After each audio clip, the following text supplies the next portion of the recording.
It is the world that has been pulled over your eyes to blind you from the truth. What truth?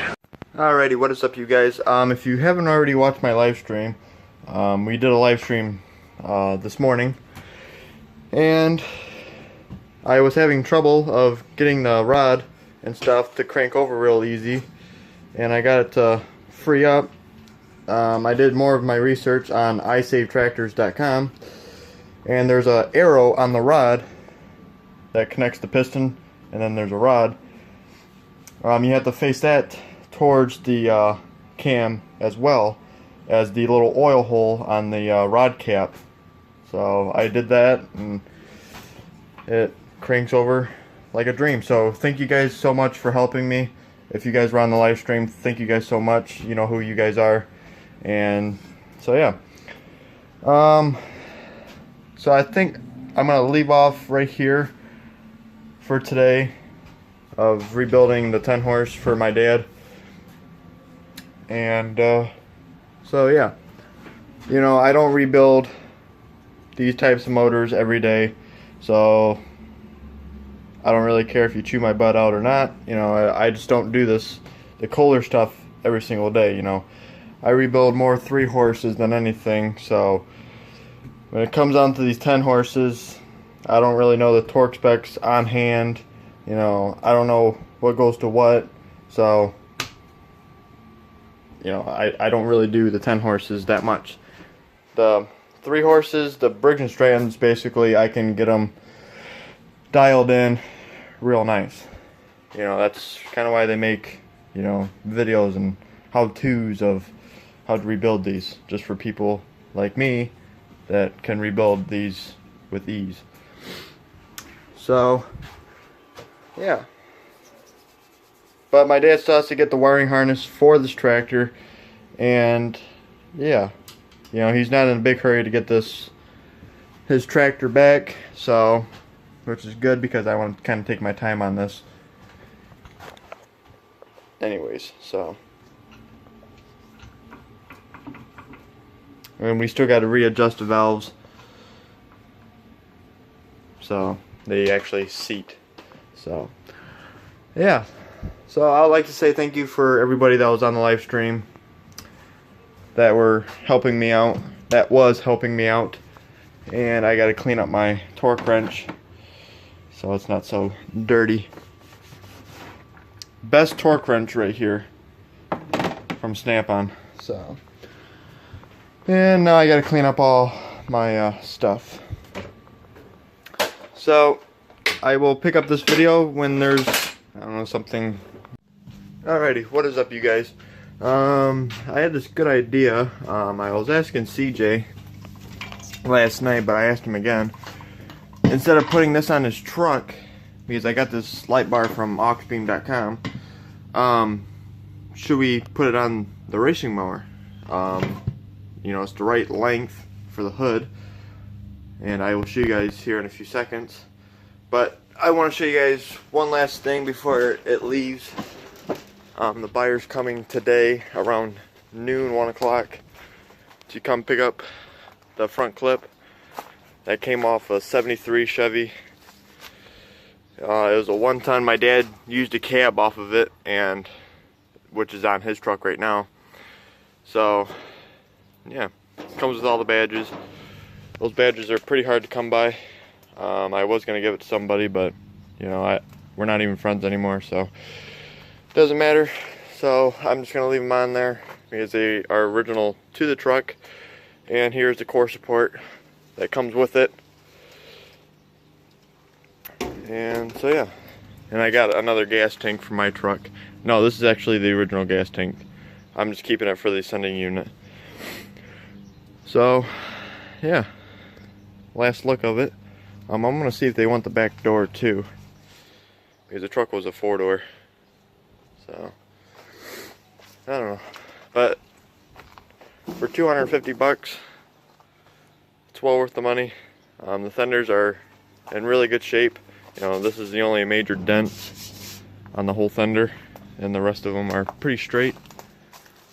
So, and the truck came from Colorado, so it's pretty rust free for its year.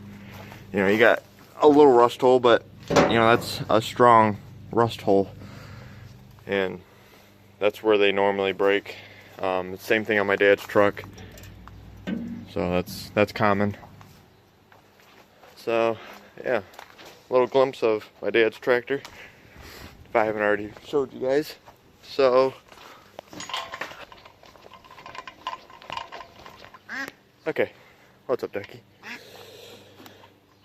So I'm gonna probably mount the light bar right about there,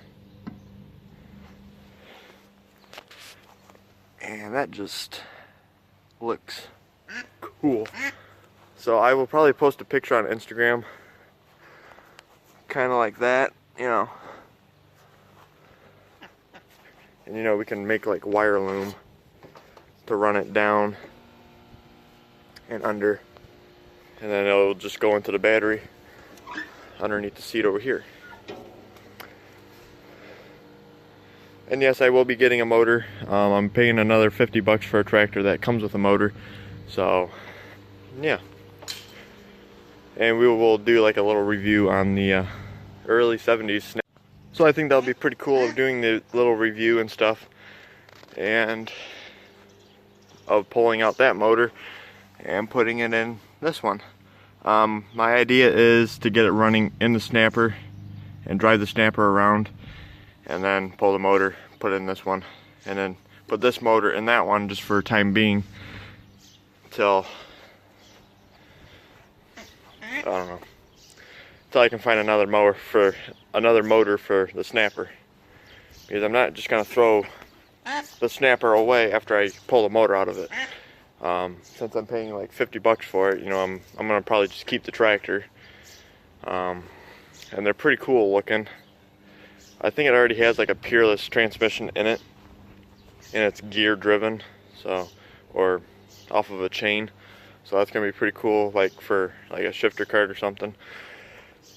So yeah, I think that light bar looks perfect for the racing mower. The headlights do work. The light bar is just for an added purpose, you know, to see a little farther than the regular stock headlights that might come up to here, and that light bar will just shine everywhere. You'll see the duck cage, you'll see the garage and everything. So I think that'll be pretty cool. So that's why I haven't really touched it yet. You know, I haven't really pulled the motor out, and it's just been sitting right here for the past week, just until I get the other snapper mower on Thursday. So yeah, so I will probably continue this video on Thursday when I do get it, so this video will probably be a little longer than usual videos. So enjoy the video, and I will see you guys on Thursday. Alright, so it's the same day that I just filmed with the light bar and stuff. I just decided, since the guy already came and picked that stuff up, the Thunders and stuff, I decided to get back onto my dad's tractor to where I can start filling in all this. So you guys will be put on time lapse while I mix some stuff up, and I'm just gonna lay it down and just sand it some other day, just so I can get rid of this seam and make it nice and smooth and flat. Well, I'm probably not gonna sand it.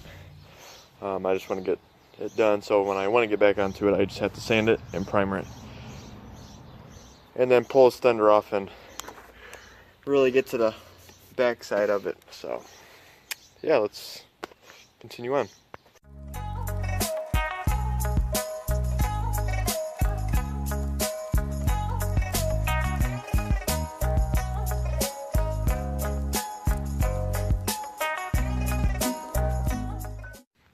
And alright, okay, that's looking pretty good. You know, I have to knock all this stuff out, which is no big deal, because from here, this little lip is going to have to be grinded down anyway. But for the most part, I would just have to sand this stuff down and use my Dolphin putty. Just go over it, and it'll fill in like all the little pinholes and stuff, and it'll make it look about as good as the top. So hopefully I can have this Thunder done sometime this week, and then we can move on to the other side, which won't be as bad because that side was pretty warped and this side's pretty straight, so I think it'll be a lot more easier to work on. So, and there's not as many holes as I have to fill. There's only one that I gotta fill where the reflectors used to go. Gotta keep this one because he's got those lights. Because that's the hole that I kept over on that side. So, yeah, I'm not a professional, but, you know, it'll at least look good. You know, he doesn't want a show tractor. He just wants it to look good. And if I can get it as good, and he can just, you know, put his little touch to it, and it'll look about as good. So the 100, I was working on it. Just got to get a different belt and pull the battery out of the 124 to put in this, and then I can, you know, start daily driving it to my grandpa's or wherever I need to take it, and, you know, work all the bugs out. And I still got to paint the other side of the hood, which is coming soon. Then we can put the decals on and stuff like that. So yeah, me and my dad, well, mainly my dad, cleaned up his shop. The hood is gone, which went with the tractor, and so yeah, this is probably where me and CJ is going to be. Hopefully he comes over next weekend. We're probably going to work on the go-kart and the racing mower, just because, you know, I told you guys that I wanted to put those parts on, and then now I got the racing mower. We might weld up the pieces on the go-kart in here, because the power that I have running out to my shed won't hold the welder. We can run it in here with no problem. So we might weld up the parts in here and then work on the racing mower in my shop or outside, since it's going to be pretty nice out. So that's kind of the game plan from now until next weekend. So yeah, well, this will all be on Thursday's video of the parts tractor that we're getting for 50 bucks. So yeah, it's gonna be a pretty long video, so hopefully you guys enjoyed this very, very long video. Yeah, so I will probably be saying that a lot more, but you know, it's just whatever. So let's continue on to whatever day we jump back into this. So I will see you guys all later. And this is the parts tractor. I kind of forgot that he didn't have the sheet metal that went over top, which is really no big deal. The only thing I was really after for this thing is the motor. The motor's been rebuilt. It's a Tecumseh, which I don't really like, but I'll take it. It's got a pull start and electric start. It's got a nice Peerless gear-driven transmission. It's a 5-speed, so that's pretty cool. I might keep this transmission for the go-kart, so it might be into a shifter cart with reverse, so that might be pretty cool. See if I can get it to work, and then I might use the axle out of this to put in the go-kart as well, as in the tires too. So yeah, it's well worth the 50 bucks. Got a battery, got a steering wheel, got all the steering stuff that I need. Well, no, because I got the hubs and stuff, so that might be different. But I might have a steering column and all the steering linkage for that, so I don't have to cobble too much up. So it's well worth the 50 bucks for what you see. The motor turns over, and yeah, I think this is not 35, but oh man, me and CJ would know. I think CJ would know what size chain this is. Cars and Cameras uses this chain all the time. So yeah, this is probably the end of this video. This video is probably already long enough for you guys. It's all about this tractor, so yeah, this is 50 bucks. It's got a separate brake and clutch, so yeah, it's gonna be well worth well, it's well worth the 50 bucks. So more videos to come, and yeah, so we can get on with the racing mower. So here we go. Well, I will see you guys all later. If you enjoyed this video, give it a big thumbs up, and if you're stopping here for the first time, please subscribe. Have a nice day.